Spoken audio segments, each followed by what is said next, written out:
Hey guys, my name is Christine Vales, and I wanted to put a little video out before the sun went down, because when the sun goes down tonight, a feast starts on God's calendar, and it is the Feast of Tabernacles. And this is probably one of my most favorite feasts on God's calendar, and as we talk a little bit here, perhaps you'll understand why. And the Feast of Tabernacles is also called Sukkot. And that is the Hebrew word for tents. And so basically, the Feast of Sukkot, or the Feast of Tabernacles, means the Feast of Tents.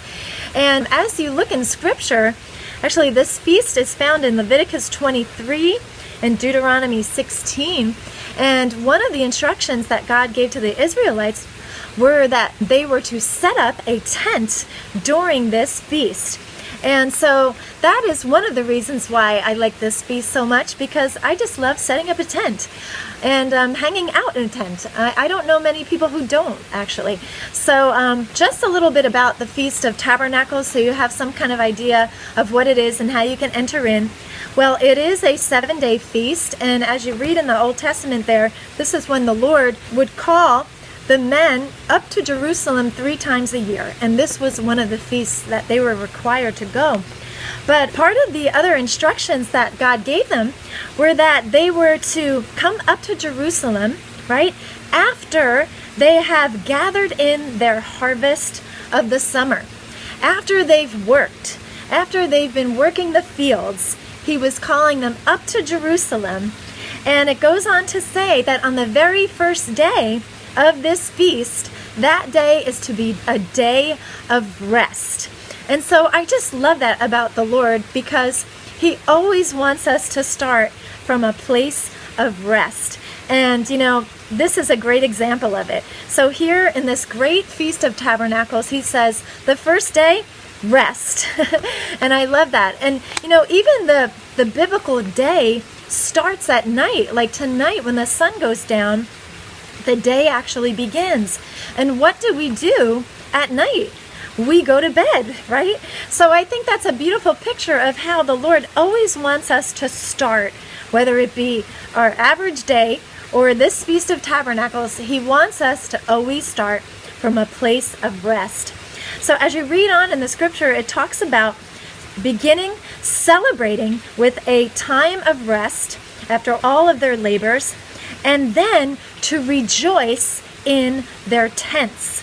And it goes on to say that they are to gather branches. And I have a little sample here of, I guess this is kind of like a palm branch, but if you read in Leviticus, it'll talk about gathering branches and waving them and rejoicing during this time. And actually, the Jewish people actually make a little bouquet like this, and it's called a lulav. And they wave the lulav in praise and thanksgiving to God for the harvest that they just experienced. And so continuing on, then the Lord says that for the 7-day period that the Israelites were to dwell in tents. And the Lord says, here's why, okay? Dwell in tents so that the generation will know that I, the Lord, took the Israelites out of Egypt and made them dwell in tents. And I think that just means, really, to me, when I read that, I think about it as the faithfulness of God. Because to dwell in a tent for 40 years, you know, you have to have a faithful God. And that's exactly who He is. And the Lord is faithful to His people in the Old Testament there as they dwelled 40 years in the desert, dwelling in tents. And even now, He calls us to enter into this feast. And as we set up a tent, we can remember how the Lord took care of the Israelites there in the Old Testament, and how He takes care of us here on the earth. Even in the tent that we may set up, or in our physical bodies, these tents that we are dwelling in. All right. Well, again, one of the main themes of this feast is about resting and rejoicing. So rejoicing, guys, you know, I mean, how can you really rejoice in the Lord if you don't know Him, right? So the key is knowing God. because you can't really rejoice in someone that you don't know.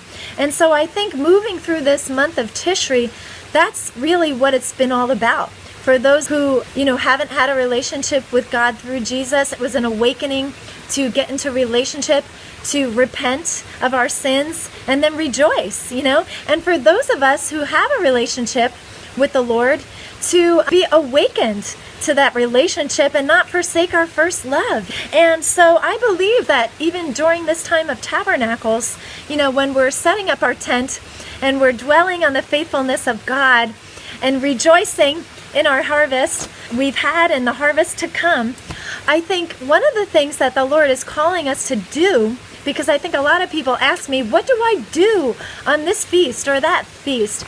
And I really answer, I think as the Lord would, that God is not looking for perfection when we enter into all these feasts, the perfect tent or the perfect lulav or the perfect praise.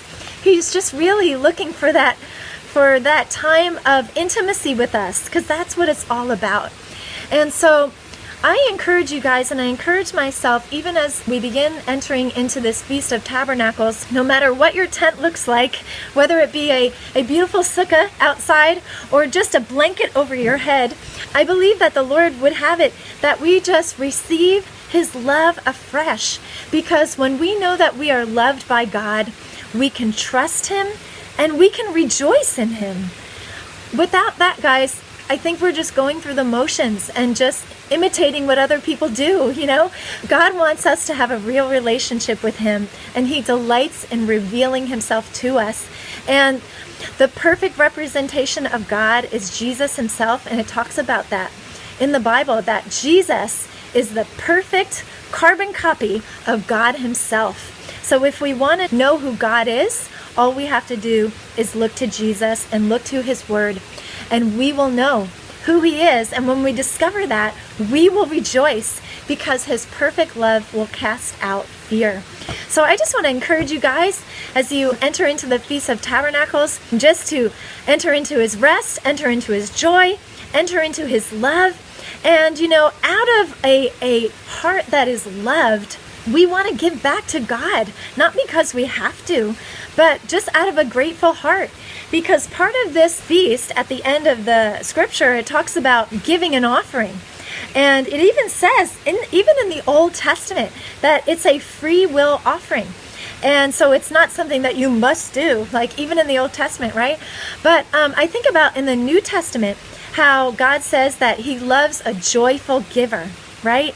So thinking how this feast sets up in God's calendar, where it's at the end of the harvest, you have all of these, fruits that you've brought in after all of your gleaning, and you recognize that everything you have is from God's hand, right? And you recognize that you are loved by God no matter what you do.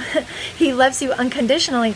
Out of that comes a heart that wants to give. And that's why God says He loves a cheerful giver. So if you feel led to give to the Lord, let joy be your barometer. God doesn't want you to give Him some type of offering from a place of obligation. Just like you wouldn't want somebody to give you a gift just because they have to. You want someone to give you a gift because they want to.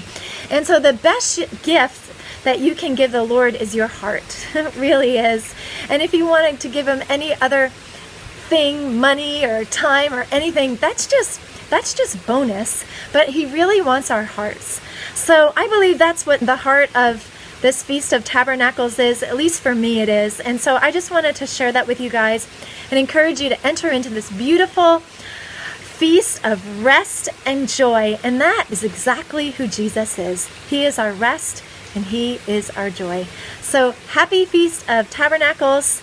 Set up your tent and rest and rejoice in Jesus. Blessings, guys.